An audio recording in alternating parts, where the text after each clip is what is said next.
Repórteres de hoje vamos entender o que aconteceu com a política brasileira, o que levou ao impeachment da agora presidente afastada Dilma Rousseff. Dilma nega atos ilícitos e diz que são improcedentes as razões que fundamentaram o pedido. O Senado Federal aprovou a admissibilidade da acusação por crime de responsabilidade contra a presidente.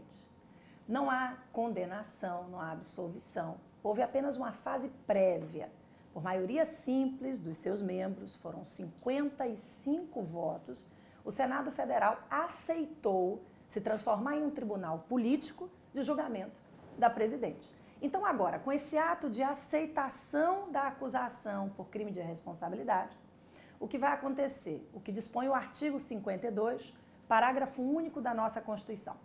O Senado se transformará em um tribunal político de julgamento e, em conjunto com o artigo 86 da Constituição, a presidente ficará suspensa de suas funções. Agora nós vamos ter o que, na verdade, é a repetição das fases anteriores. Vai se abrir um prazo para a apresentação, vai se nomear uma nova comissão, essa comissão vai ter um novo relator, um novo presidente, serão convocadas, pelo menos 5 sessões para que seja apresentada, seja apreciado de novo o libelo acusatório, no caso, né? Depois mais 5 sessões para que seja feita a defesa da presidente Dilma, né? E vota-se um relatório da comissão, esse relatório vai ao plenário, né?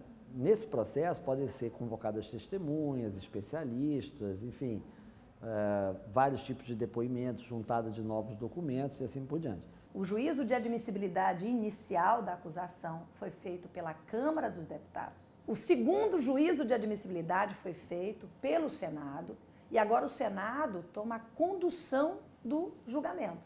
Então, nesse instante, a presidente está respondendo perante o Senado Federal por eventuais crimes de responsabilidade. Hoje, particularmente, eu considero que será muito difícil ela conseguir retornar ao poder.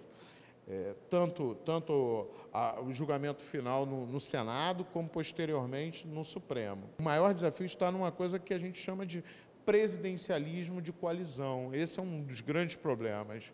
Porque, mesmo que ela volte, o grande desafio vai ser como fazer o Congresso andar. E o Congresso, é no Congresso que existe uma série de problemas do país. Problemas que espelham parte da nossa sociedade. O Congresso ele trata a relação com o presidente da República de uma maneira muito clientelista. O Brasil é marcado pelo aquilo que a gente chama de uma espécie de um clientelismo, de um patrimonialismo muito grande. Parte dos congressistas, eles votam em torno de algumas negociações. Você consegue uma vaga para um sobrinho meu na estatal tal, eu voto com você se você conseguir a secretaria de portos, eu voto com você se você conseguir uma vaga em tal instituição financiadora da educação. Então, esse modelo patrimonialista, que ele está em parte da nossa estrutura, ele acaba fazendo muito mal. E aí, as medidas que a presidente vinha tomando, mesmo antes do impeachment, elas quase todas vinham justamente cortando parte dessas relações clientelistas. E aí, não são poucas as pessoas a falar que o isolamento da presidente e que a forma com que ela não conseguia aceitar algumas negociações com os congressistas acabaram levando ela para o impeachment. Se os senadores condenarem a presidente, quais são as 2 sanções do impeachment? A perda do cargo somada à inabilitação ao exercício de qualquer cargo, emprego ou função pública pelos próximos 8 anos.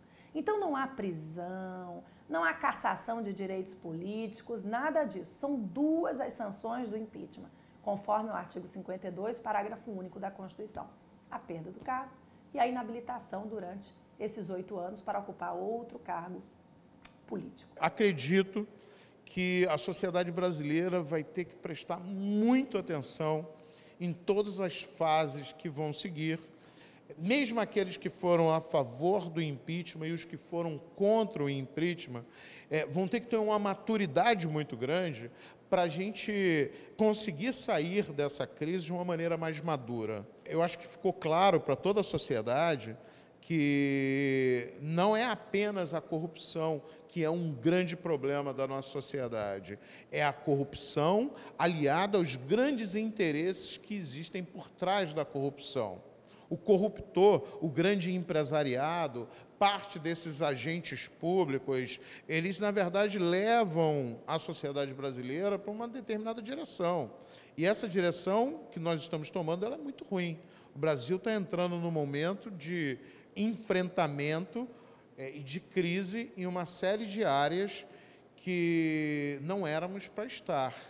A sociedade, então, tem que começar a cobrar mais, tem que participar mais. Em quem eu votei na última eleição? O que esse cara está fazendo? O que esse cara fez? Qual é a ficha dele? Ele tem ficha suja? Ele tem ficha limpa? Qual é a relação dele com o poder? Ele já foi candidato alguma vez? Ele responde por algum processo? É importante agora que a sociedade também chame a atenção para si, chame a responsabilidade para si. Porque quando a sociedade começa a não apenas a participar no dia da eleição, mas ela passa a ser uma espécie de vigia constante dos políticos, a sociedade muda como um todo. O Estado muda como um todo. O que essa sociedade não pode admitir são retrocessos como a falta de participação de mulheres, a falta de participação de negros, o desmonte de uma estrutura cultural que acho que vai impactar muito o país nesse momento. O impeachment foi um golpe? É o assunto do próximo bloco. Não saia daí.